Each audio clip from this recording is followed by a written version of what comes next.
Alright guys, welcome to another video. Today we're going to talk about the idea of quantity versus quality. So this is an idea that I wish I knew when I first started the game. So let's actually get into it. Alright, so as usual, first we'll start out, I'll cover some concepts or the building blocks that go into why I'm making the recommendations I'm making. We'll give some actual in-game examples, and then as always at the end, I'll talk about how it could be applicable to you. Like what should you do, what can you take away from it, what are the big picture principles that you could use to apply to your account no matter where you're at. So first I want to talk about the idea of nuance. So nuance is the name of the game for this game at least, right? So a lot of times players will just ask, hey, should I invest in Alex? Well, the answer is it actually depends, right? Because it depends on your spend, your activity level. That determines your gold head accumulation rate. It depends on how many marches you plan on running.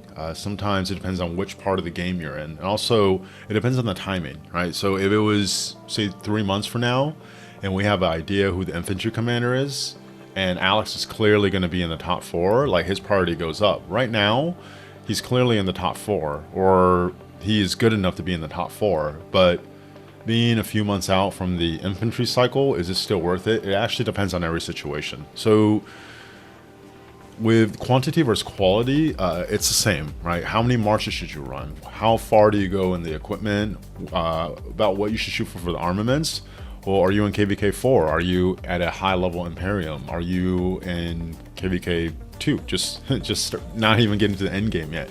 It actually depends. Okay, so a lot of times for stuff like this, it's not just quality is better, because if quality is just better, then theoretically you should be working on one commander, get that commander's equipment all the way up to Awaken level 5. The stats should all be above 3 for your armaments. Obviously there are both expertise, and then you move on, right? But for the most part, you don't see people doing that. So it's actually a sweet spot in between, because also it would, like we all know, you don't just unlock a commander 1111, run them on the field with green gear. Like that's not going to work, right? So it's always somewhere in between, and the answer is depends, and that is nuance. Second is the idea of diminishing returns. So in real life, right, if you ever lift weights and you never have before, when you first start out, you're going to get these massive gains.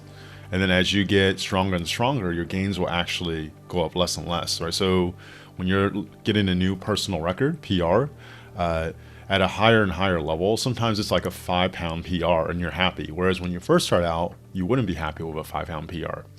Now in the game, there's a lot of different mechanisms and they all have diminishing return. Okay, so if you're spending money, the more money you spend, the value you're getting per dollar spent goes down. Okay, now if you have a lot of money, it's worth it because even though the value per dollar spent is going down, you're still getting more of an advantage over someone else, right? So even though you're getting less value, as far as the return you're getting though, you're still getting more return. So this is very important because we have that system in equipment, right? So I'll go over that for an in-game example. We have that system for armaments, and obviously we have that system for money, and it allows younger players, newer players to catch up to older players. Because if your rate of progression slows down as your equipment gets to a higher and higher level, a younger player, when they have no equipment, right, they're building equipment, they'll actually be able to catch up and get within range in a fairly short amount of time. When I say fairly short, it's probably like a year and a half, but relatively speaking for this game, right? And then this allows us to have competitive parity, right? If you just get value linearly, so there's no diminishing returns with how much money you spend, technically a Kraken who spends, say, like as much as 2 or 3 kingdoms combined can just tank 2 or 3 kingdoms by themselves. Like that actually wouldn't be fun. So this, but this mechanism also determines or makes it where if you have a weakness somewhere, so somewhere that's not as developed, if you spend money or gems or resources into that area, you actually get a bigger return than if you already have something at a higher level.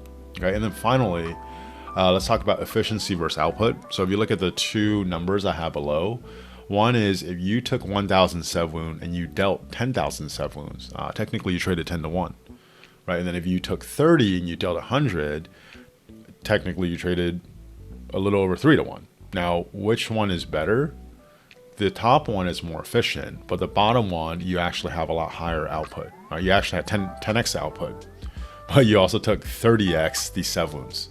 Okay, so this game, open field is king, and when you're on the field, you can measure it as 7 wounds, you can just measure it as damage output, but there's a certain amount of output you have when you're on the field. And for the most part, if your equipment, armament, and commander is at a decent enough level, or you hit a minimum threshold, if you have more marches, you're just going to have a higher output. You're going to be way less efficient, of course, right? If you have one commander, everything is completely maxed out, like you can't do any better. That's going to be like the ultimate march as far as efficiency, and it's going to have good output for that one march. But when you have numbers, right, quantity, that's at a decent enough place, the numbers or the quantity is going to outweigh the quality, just because when you have multiple commanders, you can have a lot more buffs, debuffs. You just have more commanders doing damage. It's just like the whole idea between, say, like an AoE and single target, right? You need so much higher of a single target damage factor to actually be able to compare with a much lower AoE factor. And that's the same thing. So ultimately with this game, when it comes to efficiency, what you're talking about is a rate in which you're burning your resources and speeds, okay? And if you have the resource and speeds, and your commander's at a decent enough spot, let's just say you have worse efficiency, right? You didn't take as good of a trade, you took 30x more 7 wounds, but you were able to maintain that and hold all the way to the end of the Kinsland, then that's actually a better use of your resource and speeds, right? Because if you got to the end of the Kinsland, you had great efficiency and great trades, but you had a lot of resource and speeds left. You weren't actually able to go all out, right? And at a certain point, when you have, say, like a single march, your output's just not going to be high enough. Also, you're not going to be able to burn through your resource and speeds enough. So then it becomes like a mismanagement of your account as far as the output that you can actually produce. Let's actually get into some in-game examples. All right, so don't worry so much about the equipment recommendation. This is from a video I made a few months ago now, and obviously the equipment is slightly outdated, especially for Archer, right? So the top is what I recommended at the time for when you get into KVK4. I think the minimum equipment you need to be viable on the field by KVK4. And then the bottom at the time was what was considered like the top end or the best of best for archers. Obviously now a lot of people are going, say, 222 with KVK weapon and helm, and then leadership, legs, and gloves. I recommend gloves. A lot of people like boots, or they do 2 and 4. But regardless, the point is the cost per stats. So let's actually get over to that. So if you look at the total stats between the bottom and the top, there is a noticeable difference, right? 102% of total stats is way better than 69%. But to get there, you're actually spending 258% more mats. You're spending 330 total legendary mats compared to 127.5. And then when you condense that down to a stat per mat, per legendary mat spent, you're getting 0.545 for the top and the 0.309 for the bottom. So technically, per mat spent, you are more efficient at the top, but then the quality of your equipment is obviously better at the bottom, okay? And if you look at the box on the very right, if essentially you spent 258% more mats for 47% more stats. Now, if you have the mats to do it, obviously you would do it, but if you are trying to build out different marches, going and getting a equipment that's not at a good place to a pretty good place is more important, where you get more increase per mat spent than if you're trying to get a equipment that's already pretty good to a higher level, right? And that's kind of the point for this. Now, there is a exception, right? If you're a rally or a garrison, then you actually want to specialize. You're actually sacrificing on-field output to garrison and rally better, because especially for a garrison, you're taking the best set of equipment you have, best set of armaments usually, you're over specializing in there compared to maximizing on-field output, and you're just sitting in a garrison, right? You're literally just sitting there waiting to take a rally, or if someone's trying to swarm it. It's actually a very, very selfless thing to do. It takes a special mindset, which is why I have no intention ever being a garrison commander. I'm pretty far away too, especially in my kingdom. But the whole idea is, unless you're a rally or a garrison, it doesn't make any sense to specialize. But if you are a rally or a garrison, because the rate of dead troop accumulated when you're doing that is so high, and so many people in your kingdom are filling either the rally or garrison, it actually makes sense to specialize. But if you're not, then in general, you want to get your equipment to a decent enough place and then move on. And then once every set of equipment is in a decent enough place, then you want to come back and then fill it out. The same also applies to gold heads, right, or a commander investment in the game. So for the new players, right, if you look at the skill on the bottom right of ZL's screen, when you say 5-1-1-1, that just means you get the first skill to 5 and then you don't work on anyone else. It takes 50 gold heads, right? And then when you get the first 2 skills to 5-5-1-1, it takes 190, 380, and 690 to eventually expertise. So let's just say you had about the same range of gold heads, right? 740 to 760-ish. Your output would be a lot better. Actually, your efficiency will also be a lot better if you take ZL and Herman to 5-5-5-1. ZL Herman is just the best Archmarch in the game right now. If you had, say, 760 gold heads, right, your investment would actually make more sense getting both commanders to 5-5-5-1 as opposed to expertising one and then taking the other to 5-1-1-1. All right, just because as you get towards the 4th skill, right, the cost of gold heads to get a skill point goes up dramatically. And at a higher level, eventually you want to expertise everything. But as you're getting there, there is a sequence of investing where you can maximize the value or the commander's output on the field as you're getting there. And then finally, this one is for armaments. It's the same thing. It's not as clear cut, but the point I want to make is, let's just say you have no stats and you roll out a stat when it's 1.5, the lowest you could get, right? That's a 1.5 stat gain. To get another 1.5 stat gain from there up to 3, so 1.5 to 3 or even 3.5, the percentage chance of you rolling that becomes a lot lower.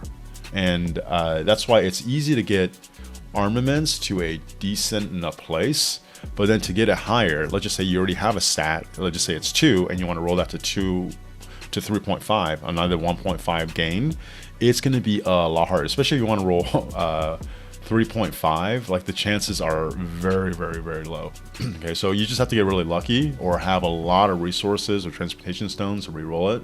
But it's just a quick way of portraying that. Finally, this is probably going to be the most controversial slide, just because this is not exactly how the game works, but I simplified it down just to be able to help make my point a little bit better. Okay, so the red is, imagine one troop just the highest you could get to, right? It has 100 output. And then the second row, the yellow, is you just unlock the commander 1-1-1-1 with green equipment. You're rolling them on the field, so the output is 10. All right, like it. I know it doesn't scale properly. It's probably actually like 1 compared to the 100, or maybe like 5, but we'll just use 10. And the third one is you get 2 commanders to a decent enough place, right? They're clearly off from the first one, but they're close enough to them where at least they could be competitive, especially if you have 2 of them. So if you measure the output, the red will have 100 output, right? The yellow will have 50, and the green will actually have 120. But when it comes to resource and speed consumption, the top uses, it's just 1 commander, right? So one march worth of troops. The second is going to be 5, the third is 2. Now, in reality, the second one actually would be way more than 5x than the 100, because like troop for troop, you're actually trading less efficient too, not just the quantity, but you're actually way less efficient. Probably the same thing with a green, right? But just for demonstration purposes, it's just to show that, hey, like, yes, you might be inefficient when you're burning a lot more resource and speeds, but the output number I stand by, right? Like if you have 2 marches at a decent enough place compared to 1 super march, your output for the 2 decent marches is actually going to outperform the 1 super march, right? It's just, you're going to be a lot less efficient. So really, if you have the resources and speeds to carry this all the way to the end of KVK for the betterment of the kingdom and for your own account as far as getting stats, you actually want to go with more numbers. This is, obviously it looks different than all the other pages, right? Because I actually pulled this from a video I made a while back. It's called How Many Marches You Should Run. At the time when I wrote, this was actually one of the very first pages. What I wrote was as many as your spend, activity, and efficiency of activity can support and sustain. Right? Kind of knowing what we know now, like all the concept I talked about. What I'm talking about here is your spend, activity, and efficiency will get your commanders to a decent enough place, right? There's a minimum threshold you need to reach, but also it'll give you a certain amount of resources and speeds per off season for you to use during KVK. If you have enough resources and speeds and your commanders are at a decent enough place, you should go that wide. Like you should have that many marches, you should get your equipment to a certain point. Like if you want it to all kind of mesh together where you're maximizing your output. That's the name of the game for this. So finally, what should you do? There's two general principles I want you to take away, right? The first one is that you always want to divert your resources towards whatever is weakest. Because whatever is weakest, whether it's your equipment, the commander equivalent, or the armament equivalent, whatever is weakest is going to give you the best value per resource spent, right? So, for example, let's just say you have both expertise commanders. Your equipment is already like all at like Awaken 2, but your armament is garbage, right? If you spend more on your equipment, yes, you'll be able to increase it. But if you spent it on your armaments, you'll actually get bigger stat increases per value spent, right? So especially when you're building your account, but even towards the end game, when you're trying to figure out how to get your commander better, you actually want to focus on shoring up your weakness more as opposed to already improving on your strength. It's not like this for every game, but for Rise of Kingdoms, that's where you're actually getting the best value for the resource spent.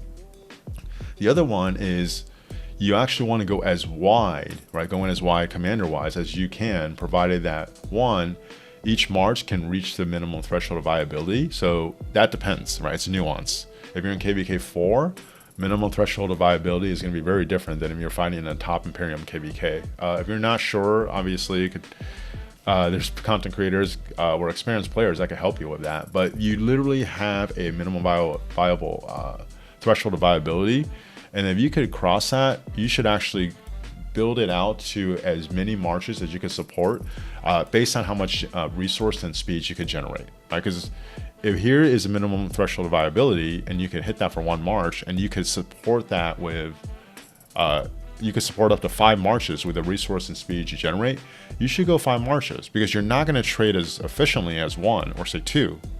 Right, but if you can actually sustain that kind of output, 5 marches on the field with that kind of output all the way to the end of KVK, you're literally helping your kingdom out more. You have more marches providing buff and debuff to like tank damage, and if you are just running out of resources at the end of KVK, that means you pace properly with this right number of marches, and that's actually the best you can have done on the field.